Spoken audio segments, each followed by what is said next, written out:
এই পর্যায়ে আপনাদের সম্মুখে গুরুত্বপূর্ণ বক্তব্য রাখবেন সুজানগর আইডিয়াল আলিম মাদ্রাসার সম্মানিত সভাপতি, বিভিন্ন প্রতিষ্ঠানের প্রতিষ্ঠাতা, বিভিন্ন মানব কলার কারিগরের সাথে, বিভিন্ন সামাজিক সংগঠনের সাথে যিনি সম্পৃক্ত, আগামী দিন বড়লেখা এবং জুড়ি উপজেলা তথা মৌলভীবাজার 1 আসনের সংসদ সদস্য পদপ্রার্থী, বড়লেখা ও জুড়ি উপজেলার জনমানুষের জননন্দিত জনপ্রিয় নেতা জনাব আলহাজ হযরত মাওলানা আমিনুল ইসলাম সাহেবকে আজকে প্রধান অতিথির বক্তব্য দেওয়ার জন্য বিশেষভাবে অনুরোধ করা হচ্ছে।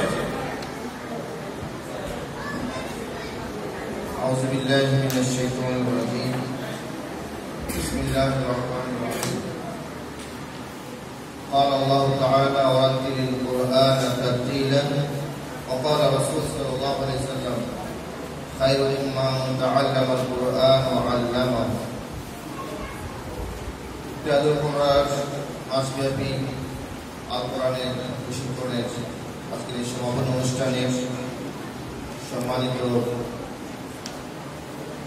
এই প্রশিক্ষণ প্রোগ্রামের প্রধান কোঅর্ডিনেটর, মাদ্রাসার সম্মানিত প্রিন্সিপাল মুফতি মোহাম্মদ জিয়াউল সাহেব, জাদুল কোরআন খেদমতের যে সকল কারি সাহেবরা ছিলেন, আমাদের সম্মানিত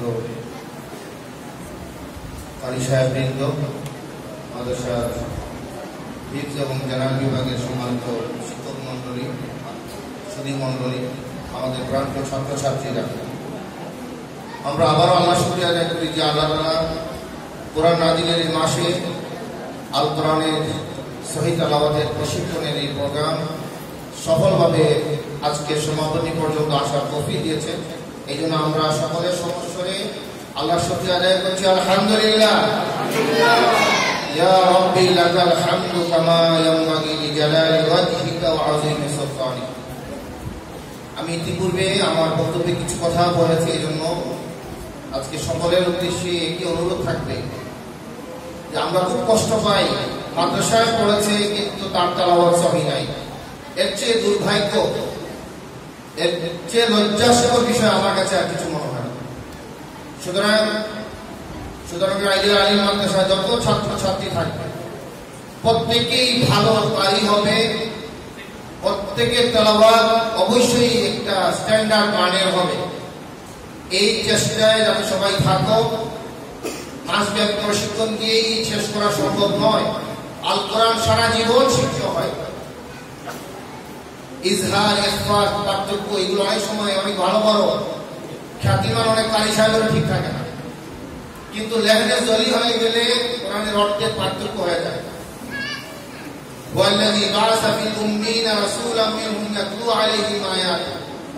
আল্লাহ তাআলা রাসূলের একটা বড় দায়িত্ব ছিল, যার 3 দিন আর উম্মতদেরকে কোরআনের তেলাওয়াত শোনাবেন। আলহামদুলিল্লাহ, মুহাম্মদুর রাসূলুল্লাহ তেলাওয়াত ছিল দা বেস্ট তেলাওয়াত, দা বেস্ট রেসাইটেশন।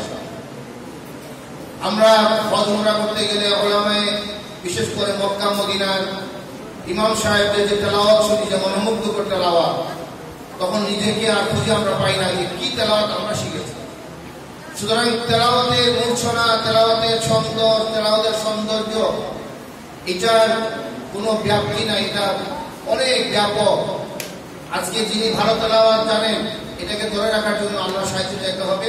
নিজের কণ্ঠের যাতে সবসময় কণ্ঠটা সুস্থ থাকে সেগুলো চাইতে হবে। বহু ভালো ভালো আমরা বক্তা দেখি শেষে গিয়ে জীবনের শেষে গিয়ে অসুস্থ হয়ে যাবে।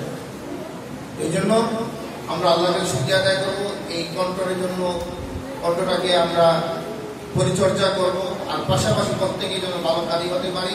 মাদ্রাসা থেকে নির্দেশনা দেওয়া হয়েছে ইত্যাদি করার মাধ্যমে আজকে সারা দেশে, বিশেষ করে বৃহত্তর সিলেটে যে খেদমত চলছে, এটাকে আমরা আরো বেশি ব্যাপ্ত করতে চাই, আরো বেশি ঘরে ঘরে বসে দিতে চাই, মসজিদে মসজিদে বসে দিতে চাই। প্রত্যেকটা দ্বীনি প্রতিষ্ঠান এবং জেনারেল প্রতিষ্ঠান, প্রত্যেক প্রতিষ্ঠানকে আমরা উদ্বুদ্ধ করতে চাই যে আপনার স্কুল কলেজেও প্রতিষ্ঠানের পক্ষ থেকে রমজান মাসে যেহেতু সরকার বন্ধ দেয়, আপনারা কোরআনের খেদমতের বাচ্চাদেরকে পেশ করতে পারেন। আজকের এই খেদমতে যারা কষ্ট করেছেন, পরিশ্রম পরিশ্রম করেছেন এবং এটা বাস্তবায়নে দেশে বিদেশে অনেক প্রবাসী আমাদের দাতারা সহযোগিতা করেছেন। আল্লাহর কাছে আমরা তাদের জন্য দোয়া করি, আমাদের প্রত্যেক দাতার দান আল্লাহ যেন কবুল করে, তাদের পরিবার পরিজনে যে যেখানে আছেন সবাইকে হেফাজতে রাখেন, তাদের রুজি করে আল্লাহ বরকত দান করেন। আর আসাদিজায়ে কেরাম যে পরিশ্রম করেছেন, আমরা আপনাদের এই পরিশ্রমের সম্মানটুকু আমাদের দেওয়ার মতো কোনো সাধ্য নেই, আল্লাহ আপনাদেরকে দিবেন। এরপরও সামান্য আমরা যে আপনাদের কাছে উপহারগুলো তুলে দিব, আপনারা সানন্দে গ্রহণ করবেন। আইডিয়াল মাদ্রাসার জন্য আপনারা দোয়া রাখবেন, এইখানকার ছাত্রছাত্রীদের জন্য আপনারা দোয়া করবেন। আগামী দিনে আবারও আমরা আরো বড় পরিসরে যাতে ইত্যাদুল কোরআন আগামী প্রোগ্রাম করতে পারি, আপনাদের কাছে সেই দোয়া এবং আপনাদের কাছে প্রত্যাশা কামনা করে আবারও সকলকে ধন্যবাদ জানিয়ে আমি এখানে আমার আলোচনা শেষ করছি। আলহামদুলিল্লাহ।